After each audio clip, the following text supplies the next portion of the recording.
Come on, Wisconsin shoe guy. I hear you saying it. These are not your traditional shoes. And you're right, they're not.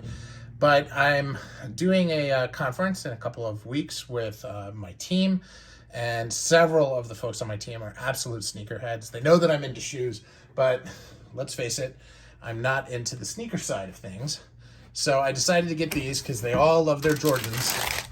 And so I decided to do this retro pair of Jordans, just the shoe version, so that we'll all be able to have this kind of uniform look as we're representing our company out there. So this is something a little different, classic still, but definitely not my usual fare.